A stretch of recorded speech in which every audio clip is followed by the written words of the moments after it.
साहब, ज़ाहिर रोज़ाना सूरत हाल बदल रही है और पीर पगारा साहब ने इस अंदेशे का इज़हार किया कि मुल्क में मार्शल लॉ ना लग जाए। कहाँ जा रही है? कोई इस्तेहकाम की सूरत नज़र आ रही है आपको? बहुत सी चीज़ें ऐसी हैं जो आपको टीवी चैनल्स पर नज़र नहीं आ रही। मसलन बलूचिस्तान के बहुत से इलाकों में एहतजाज हो रहा है, सड़कें बंद हैं।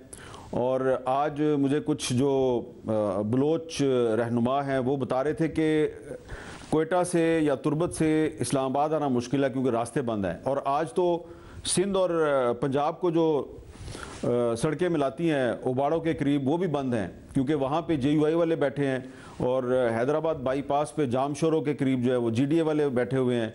इसी तरह आपको पता है नसीराबाद में पीपल्स पार्टी वाले RO के दफ्तर के बाहर 8 दिन से बैठे हुए हैं और मुख्तलिफ तुर्बत गवादर हर जगह पे एहतजाज हो रहा है। जो आज पीर पगारो साहब ने बात की है अपनी तकरीर में, जो उन्होंने कुछ गुफ्तगू की है, उससे ज़्यादा खौफनाक बातें जो हैं वो बलूचिस्तान के कुछ रहनुमा कर रहे हैं।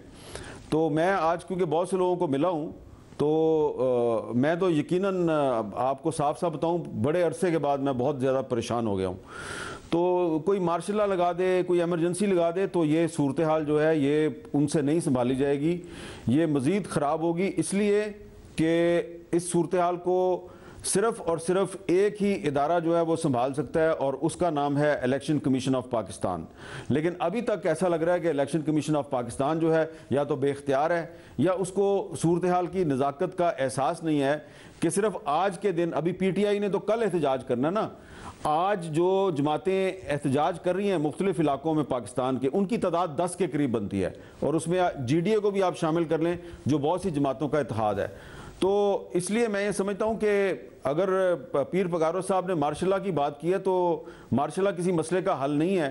और मैं तो हमेशा यही कहता हूँ कि बदतरीन जमहूरियत जो है वो बेहतरीन आमरीत से या बेहतरीन मार्शल लॉ से बेहतर है। लेकिन हमें एक चीज़ पर ज़रूर गौर करना चाहिए शाहजेब साहब, और वो ये है कि आज जो वर्ल्ड डेमोक्रेसी इंडेक्स आया है जो दी इकोनॉमिस्ट ने जारी किया है, उसमें पाकिस्तान बहुत दर्जे नीचे गिर गया है। 2022 में पाकिस्तान डेमोक्रेसी इंडेक्स में 105वें नंबर पे था और कहा जाता था पाकिस्तान में एक हाइब्रिड रिजीम है। लेकिन अब जो 2023 का जो डेमोक्रेसी इंडेक्स आया है उसमें पाकिस्तान 118वें नंबर पे चला गया है, यानी कि कितने दर्जे गिरा है, 105 से 118 कितने दर्जे गिर गया। और पाकिस्तान का शुमार अब अथॉरिटेरियन रिजीम्स में होता है, यानी कि आमराना निज़ाम वाली रियासत। तो ये आप खुद ही सोच लें कि वर्ल्ड डेमोक्रेसी इंडेक्स कह रहा है कि पाकिस्तान में जमहूरियत है ही नहीं है। और सब तो फिर और हम सब इस सूरत हाल में इलेक्शन के नाम पे भी लोग कहते हैं फ्रॉड हो गया। और फिर इस सूरत में नून लीग क्यों, हालांकि उन्हें मैंडेट नहीं मिला वफाक में उस तरीके से, पंजाब में हुकूमत मिल रही है, क्यों इतनी ख्वाहिश और इतनी जिद नजर आती है कि जी हमने वफाक में हुकूमत बनानी है, जब पीपल्स पार्टी को भी पता है, वो भी दूर हट रहे हैं और ये नजर आ रहा है कि जो भी रजीम होगा वो ज़ाहिर एक हाइब्रिड रजीम ही होगा जिसमें वफाकी हुकूमत के इख्तियारात बहुत महदूद होंगे।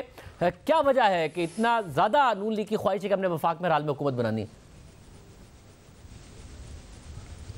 देखें, मैं नहीं समझता कि ये नून लीग की एक इज्तिमाई ख्वाहिश है। नून लीग में बहुत से ऐसे लोग हैं जो समझते हैं कि उनको हुकूमत नहीं बनानी चाहिए। मैं उनको, मेरी अभी आज नून लीग के बहुत से लोगों से भी बात हुई है, लेकिन शहबाज शरीफ साहब का ख्याल है कि उन्होंने पहले भी बहुत कुर्बानी दी है, उन्होंने सियासत की बजाय रियासत को बचाया है। तो पाकिस्तान की इकॉनमी इस वक्त एक बहुत ही तशवीशनाक सूरत हाल से दो चार है। तो इकॉनमी को बचाने के लिए और जो IMF के साथ कमिटमेंट्स हैं उनको पूरा करने के लिए हमें हुकूमत बनानी चाहिए। लेकिन दूसरी तरफ वो ये हुकूमत पीपल्स पार्टी के बगैर नहीं बना सकते और पीपल्स पार्टी की जो क़यादत है उसके बहुत से तहफ़्फ़ुज़ात हैं। जिस तरह के मौलाना फजलुर रहमान साहब ने खुल के अपने तहफ़्फ़ुज़ात बयान करने शुरू कर दिए हैं। पीपल्स पार्टी अभी तक खुल के बात नहीं कर रही, लेकिन किसी मरहले पे मुझे लगता है कि पीपल्स पार्टी को भी मजबूर कर दिया जाएगा कि वो भी इसी तरीके से गुफ्तगू करे जिस तरह के मौलाना फजलुर रहमान साहब कर रहे हैं। तो इसलिए पीपल्स पार्टी जो है वो अगर खुल के उसने भी बात कर दी तो फिर नून लीग के लिए बड़े मसला पैदा हो जाएगा। इसलिए मैं ये समझता हूँ कि नून लीग को चाहिए कि सिर्फ पीपल्स पार्टी के साथ नहीं बल्कि तमाम सियासी जमातों के साथ एक डायलॉग करे। और इस सिलसिले में जो नून लीग के रहनुमा ख्वाजा साद रफ़ीक साहब हैं, उनकी जो एक तजवीज़ है कि नून लीग को चाहिए कि PTI समेत तमाम जमातों से बात करे और डायलॉग का रास्ता इख्तियार करे, क्योंकि इसके अलावा कोई रास्ता नहीं है। और मैं बात दोबारा यही कहूँगा कि इलेक्शन कमीशन ऑफ पाकिस्तान सूरत हाल की नज़ाकत का एहसास करे। अभी तक मीडिया पर वो बातें नहीं आ रही जो इलेक्शन कमीशन के स्टाफ के बारे में मैंने बलूचिस्तान के लोगों से सुनी है, खैबर पख्तूनख्वा के लोगों से सुनी है। एक आज बलोच रहनुमा जो तमाम सारी ज़िंदगी इस्टेब्लिशमेंट की राइट साइड पे खड़े रहे हैं, आज वो उन्होंने एक ऐसी बात की है जो पीर साहब पगारो ने जो पेमेंट वाली बात की है उससे मिलती जुलती है, लेकिन बहुत ही तशवीशनाक बात है। तो अगर ये बातें जो हैं ये पब्लिकली होनी शुरू हो गई, पाकिस्तानी मीडिया नशर नहीं करेगा, गैर मुल्की मीडिया नशर करना शुरू कर देगा, सबूत सामने आ जाएंगे, फिर आप बताएं कि पाकिस्तान की इज्जत किधर जाएगी।